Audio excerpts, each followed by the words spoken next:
I know, this review is way overdue. But now that we're in the middle of November, I don't want to wait any longer to get this review out. I admit that I'm very late to discovering Parkhurst, but better late than never, right? And some of you have asked me, why have I not reviewed Parkhurst boots very much in the past? Well, just because they've been difficult to get my hands on. They sell out very quickly because they're produced in small quantities, and if you miss out, then you might have to wait a year if they even return at all. So this time in 2024, I took no chances when I saw the Allen boot in Spruce Kudu available in my size, because I missed out on them in 2023 and the prior years. I originally planned to put out this review in the summer, but now that I've had several months to wear them, I think I might be able to give a more honest and useful review about some of the things that I've noticed about the Allen boot. Now, many people know already, but Parkhurst was a brand that was started in Buffalo, New York, but they had to move production mostly to Spain, and some of their boots are also made in Portugal. This Allen boot in Spruce Kudu is made in Spain. I'm not the first person to review this boot. There's been several others, but perhaps I can try to give you my honest perspective and hopefully uncover something that perhaps other people might not notice. So, is the Allen boot in Spruce Kudu really a modern classic? Well, I'll try to answer that and more in this video. There's a lot I have to say about this boot, so let's get started. To begin with, let's talk about the last, which is the 602M. Now, Andrew at Parkhurst describes this last as fitting standard in the heel, but opening up to an E-width in the ball area. Now, me personally, I do not feel like this is a true E-width. To me, it just feels like a more generous D-width. In other words, it's very similar to how the Grant Stone Leo last fits me. So if you're at all worried about this being too wide in the ball, I would say don't be concerned about that.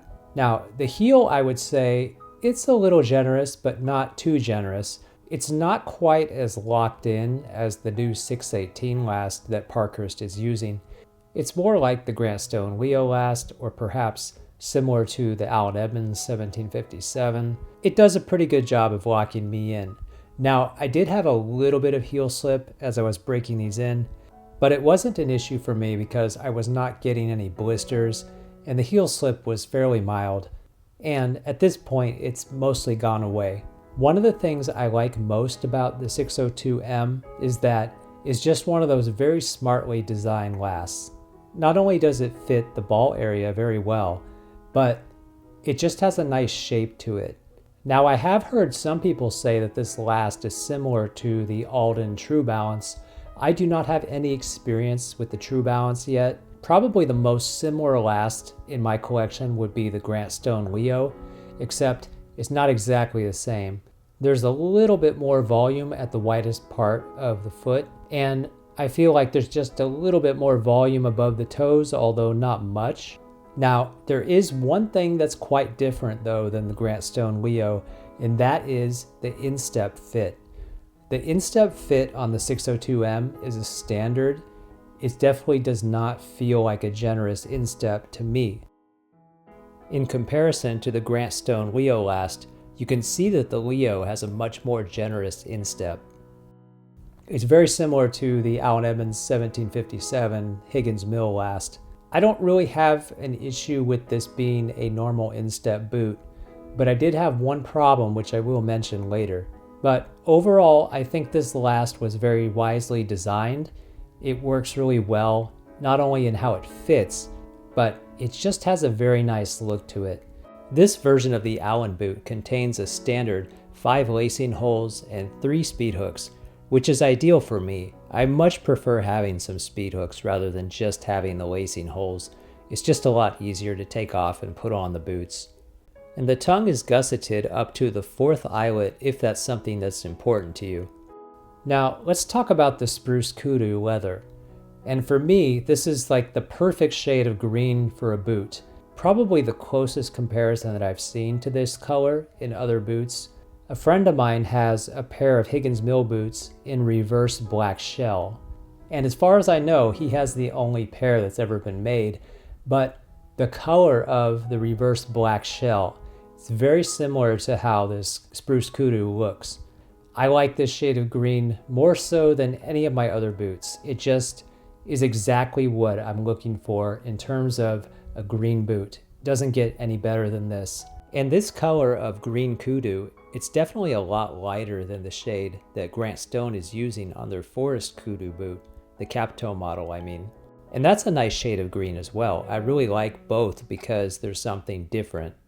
Now, I still like some of my other boots. I like my Caswell boots that are in green. I love my Cheney boots a lot too, but this color of green for me is my personal favorite. Well, to be honest, I probably would like the Cheney boot just as equal, but that's a more dressy boot and it's a cap toe.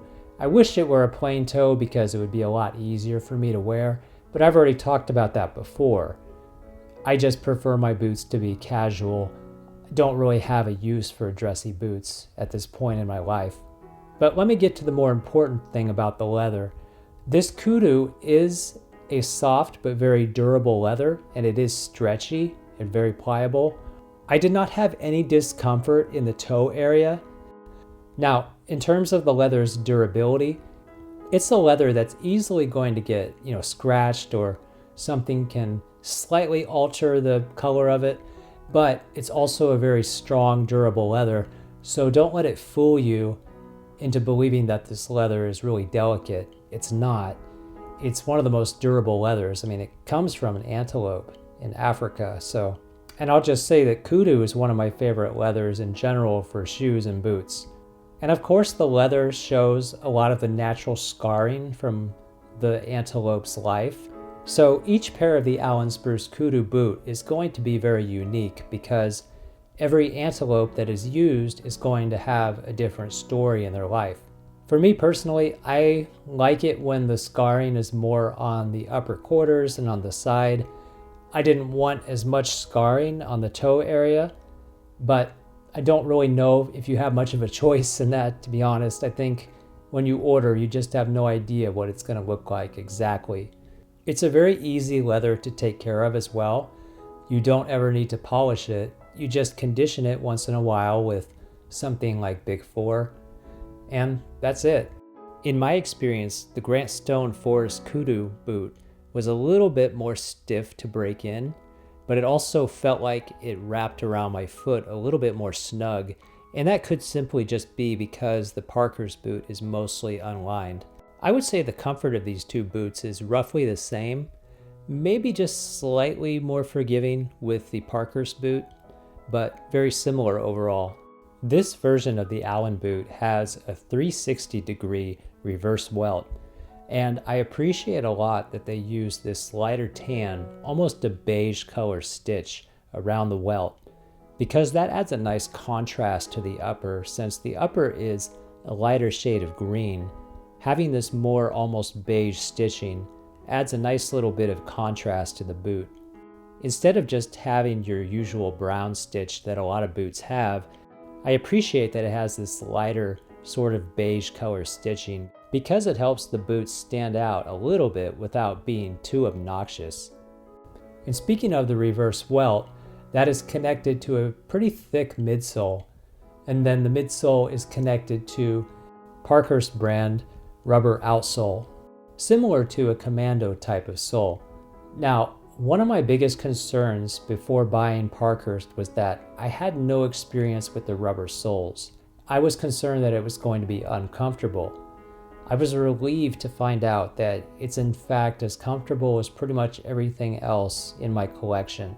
For me, it's easily as comfortable as the Allen Edmonds Higgins Mill, which uses day-night. It's as comfortable as my Caswell boots and my Alden boots. So there was no issue in terms of comfort. I wouldn't let that worry you if you're concerned about the in-house rubber sole. Now, another thing worth mentioning is that Parkhurst does use real leather in the heel stack. There's no fiberboard or leather board in the heel stack. So you're getting a little bit more better quality than some of the other brands in this price range. One other thing that I really like about this brand and this boot is that there's very little synthetic material. What I mean is that there's a real leather heel counter in the heel. There's nothing rubber or leather board. It's all real leather. So if owning a boot that's made out of mostly leather is important to you, then I would say Parkhurst is probably one of the better brands that you want to keep your eyes on. One other thing worth mentioning is that this boot is unlined mostly. It's only lined a little bit from the waist forward into the toe box, but where your ankles rest and your heel, that's all unlined. That may be something to consider because this boot might not be the best option if you're going outside in 0-degree weather, but for fall type weather, I think this boot works perfectly. And obviously it will work better than some other boots in hot weather. In terms of the insole on the inside of the boot, this boot has a pretty standard full grain leather insole, and underneath the insole is a steel shank. Now wooden shanks can also work really well sometimes, but I just prefer steel shanks, especially in my boots.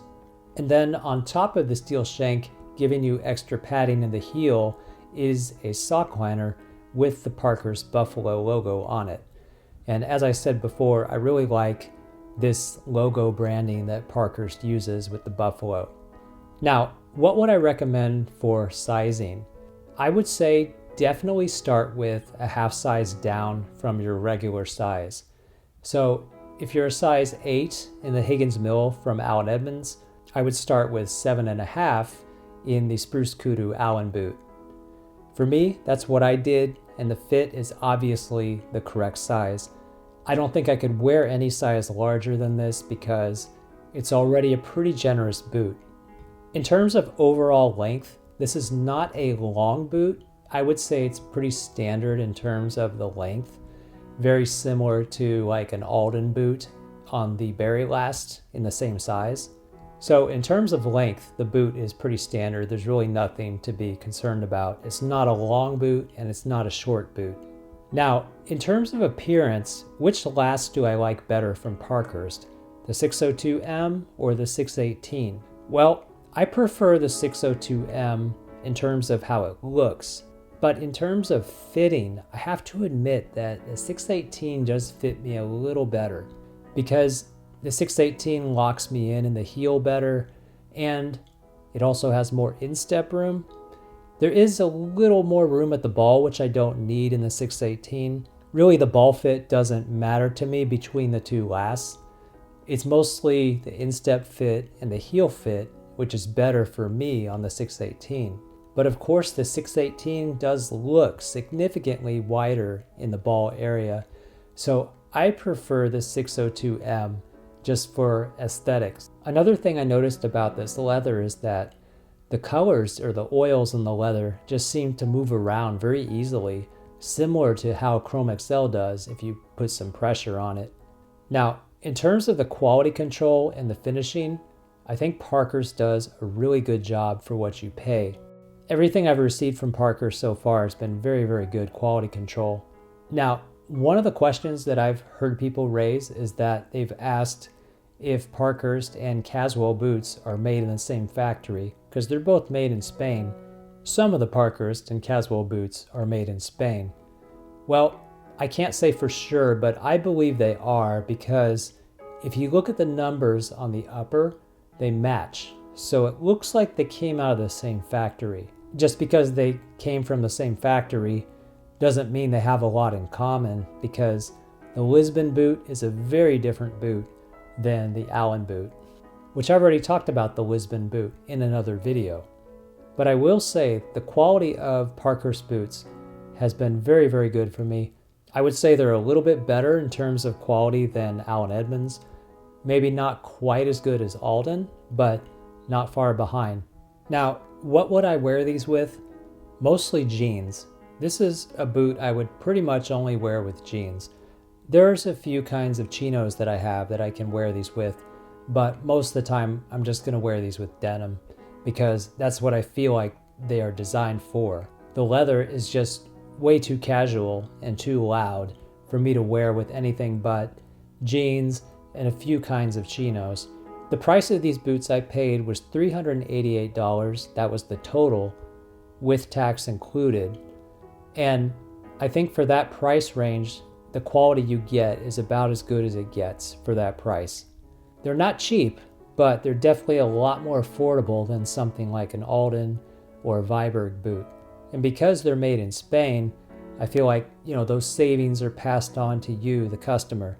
Now, what are the not so good things about this boot that I experienced? Well, the biggest challenge that I had with this boot had to do with the fit where the speed hooks are, above the ankles.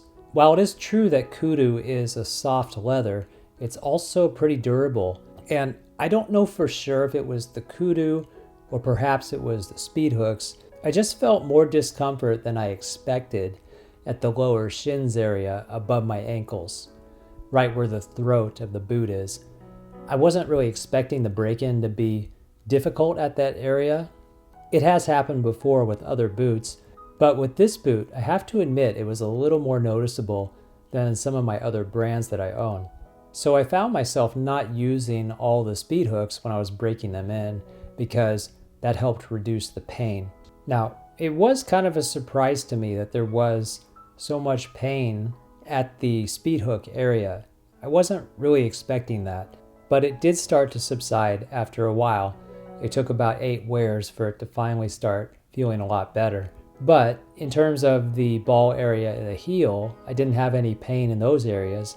So I wouldn't say this is a really difficult boot to break in. It's not like trying to break in a natural Minerva boot, like Grant Stone has that natural Minerva boot. It's nothing like that. Speaking of the laces, that was another minor issue with this boot. The laces that came with the boot, they were just not long enough. If you have a high instep like I have, chances are these laces are just not going to work for you. It's not a major issue for me because I usually change out the laces in my boots anyway. I just put a longer pair in that are 55 inches long, and then I'm all good. Another thing to be aware of is that because this boot is mostly unlined, it does create a slight weight imbalance.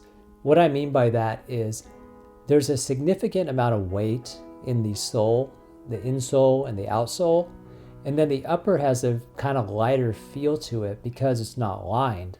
I have shoes that have the same issue. My Jefferson shoes from Allen Edmonds, they have a double leather sole, but the upper feels really lightweight. Sometimes that can bother some people because it feels like there's sort of a weight imbalance in the shoe, if that makes sense.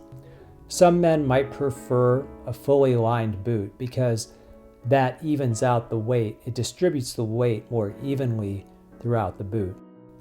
And speaking of weight, it is slightly heavier than my Caswell and Alden boots, although slightly lighter than my Grant Stone. And while I'm using brown laces, these boots would also work really well with certain types of lighter green laces, which I've seen many other people use. So you have a lot of options with the laces. You could also go with orange. That would match pretty well. So again, lots of options with this color of leather. Now, is there anything I would change about this boot aside from the laces?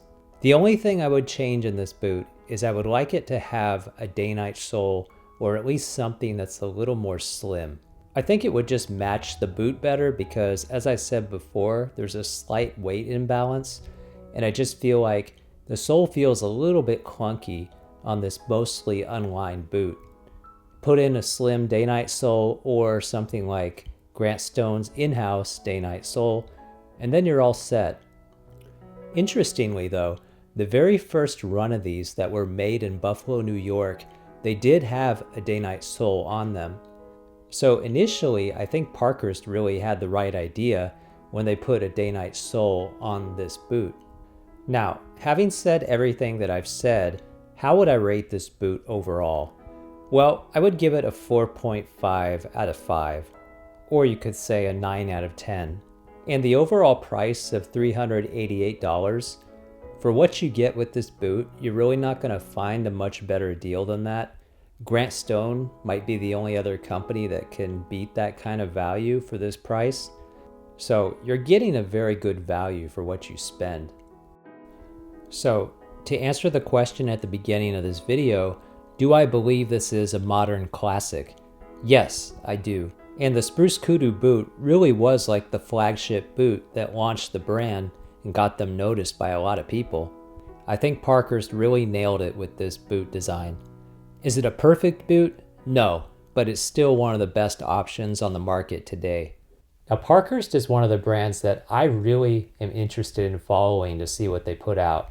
And the reason is because they have a lot of plain toe boots, and they find more unusual colors of leathers and things like green kudu or blue kudu. They find these more uncommon leathers, and then they combine it with a simple plain toe design.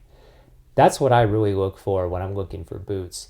And even though they are a new company still, they've put out a lot of different options in the last few years. They've put out blue boots, they've put out green, they've put out rust, they've put out many different colors of brown, they've put out some gray boots.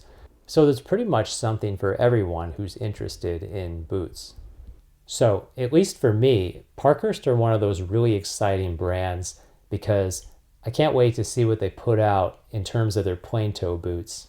Now, I've already mentioned before, but they had a version of the Allen boot with the Cumulus Kudu, and I wish they would re-offer it, but the owner of Parkhurst, Andrew, told me that it was a very poor seller, so it's not going to return, which is very common for me because a lot of the boots and shoes that I like tend to be things that don't always do well with a lot of people. And one more thing I want to mention is that I have an affiliate link below this video. So if you're interested in purchasing a pair of Parkhurst boots, if you use that affiliate link, it can help support my channel. And I noticed that some of you have been using that affiliate link in the last few months. So thank you very much to those of you using it. I will never ask you guys for any sort of money or membership. I will only suggest that if you're shopping anyway, that you can use that link if you want to help support my channel. Now, I'm very aware that there's not many pairs left of the Allen boot in Spruce Kudu. If you're looking forward to that boot, you'll probably have to wait until 2025 for a restock.